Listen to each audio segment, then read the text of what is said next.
नमस्कार, मैं हूं आपके साथ मयंक। देखिए, आज 13 मार्च है और जंग का 14वां दिन। देखिए, जो खबरें आई पिछले 24 घंटे में, लगातार इजराइल पर हमले हो रहे हैं। ईरान की तरफ से जो है बैलिस्टिक मिसाइल्स, खुर्रमशहर 4 हो, फतेह हो, सेजिल हो, सब मिसाइल्स ने पूरे इजराइल को धुआं धुआं कर रखा है। लेकिन इस बीच आज मैं एक ऐसी खबर की चर्चा करना चाह रहा हूं जो इस पूरे जंग में एक नए एंगल को खोल रही है। और वो खबर क्या है, बड़े ध्यान से आपको समझना होगा। आपने थंब में देखा होगा, आपको आश्चर्य भी हुआ होगा। जरा ध्यान से समझिए।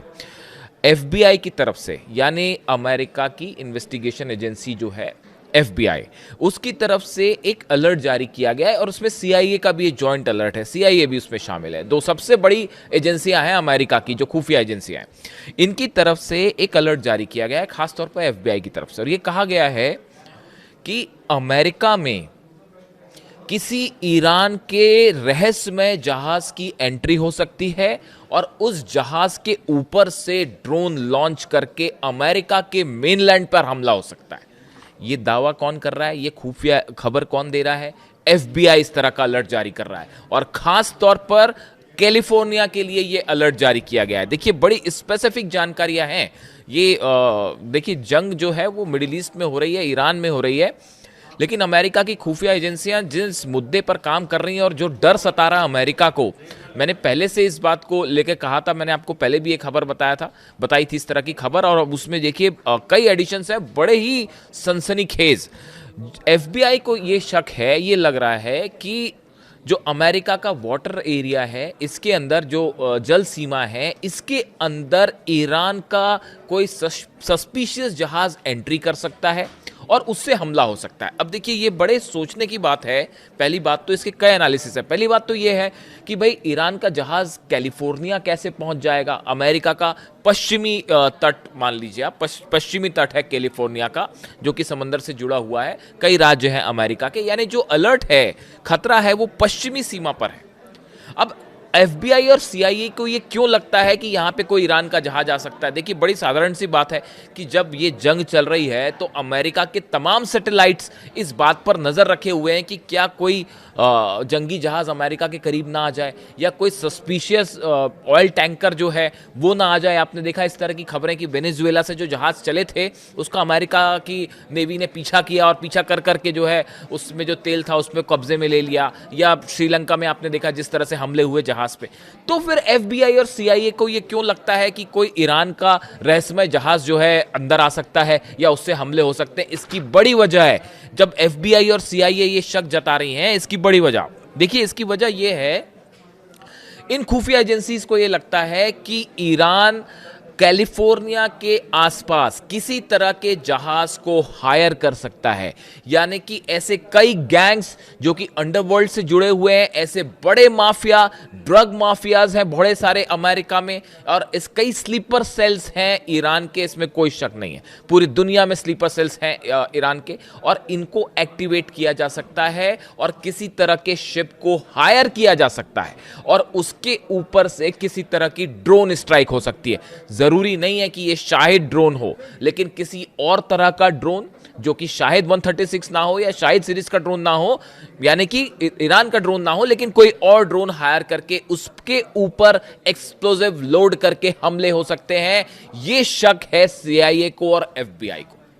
देखिए, इसमें जो और इंफॉर्मेशन हैं, खास तौर पर उसमें यह भी कहा गया है कि जो कुछ ऑयल कैरिंग शिप्स हैं, जो कि तेल के जहाज हैं, वो किसी भी फ्लैग के हो सकते हैं। ज़रूरी नहीं कि उसमें किसी ऐसे देश का फ्लैग हो जिससे जो हॉस्टाइल है अमेरिका का, किसी भी देश का फ्लैग हो सकता है, और उससे भी ड्रोन्स जो हैं उसके ज़रिए भी हमले की कोशिश हो सकती है।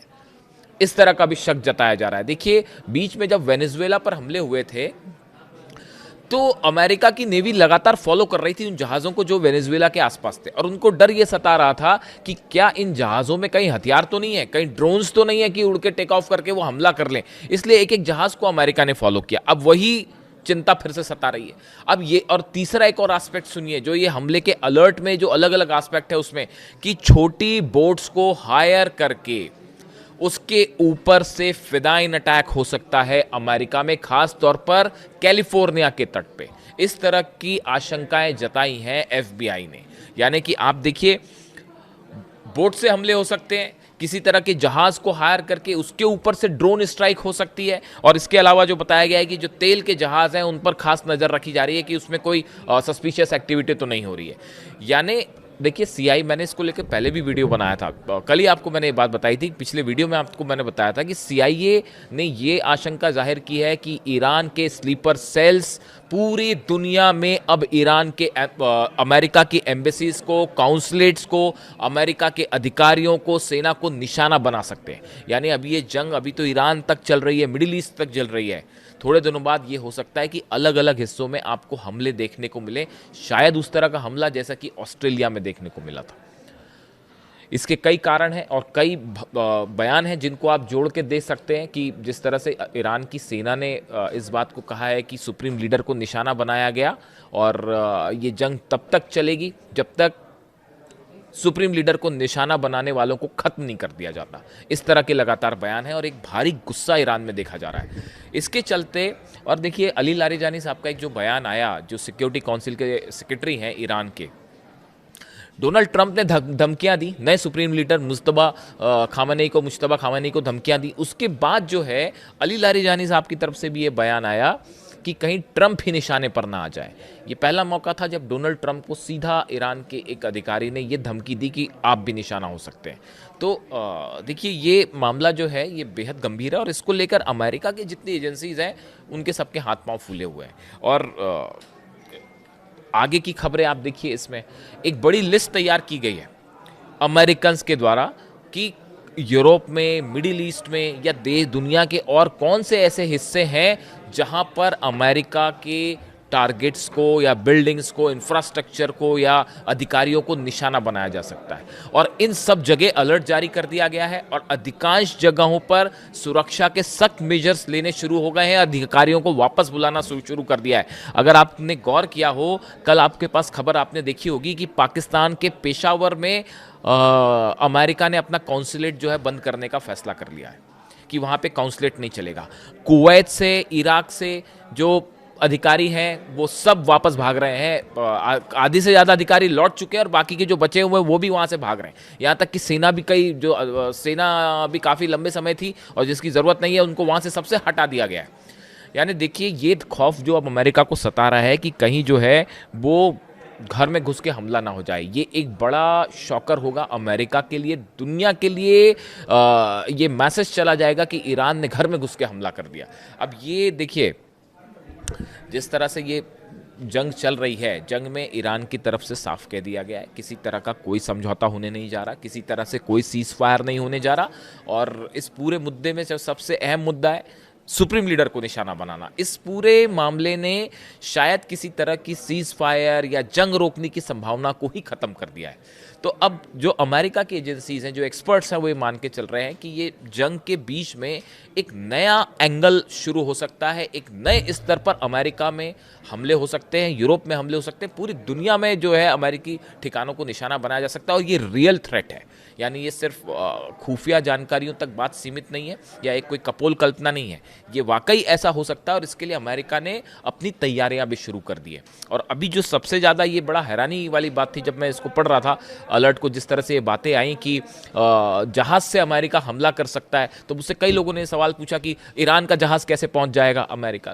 तो मैंने कई एक्सपर्ट से भी बात की, तो उसकी जो बात निकल के सामने आई, वो कोई ईरान का जहाज़ नहीं आएगा, वो हायर किए जा सकते हैं। कई सारे ऐसे ग्रुप्स हैं, कई सारे स्लीपर सेल्स हैं जो काम कर रहे होते हैं, बड़े सारे माफियाज जो हैं जो काम कर रहे हैं, किसी को भी हार करके ये हमला हो सकता है। यानी कुल मिला के देखिए एक जो ईरान की सेना की तरफ से बार बार ये बात कही जा रही है। और ईरान देखिए, आप अगर आप पैटर्न देखिए हमले का, 7-8 देशों ने कोशिश कर ली है ईरान को रोकने की कि भाई किसी तरह से जो है आप सीज फायर कर दीजिए। ईरान ने इस मांग को ठुकरा दिया है और ईरान की तरफ से कहा गया कि हमारे 21 यूनिट्स में कमांडर तैनात हैं, सबके पास मिसाइल्स हैं, ड्रोन्स हैं और सब हमले कर रहे हैं। और ये जंग तब तक चलती रहेगी जब तक खामेनेई साहब के हत्यारों को पूरी तरह से सजा नहीं दे दी जाती।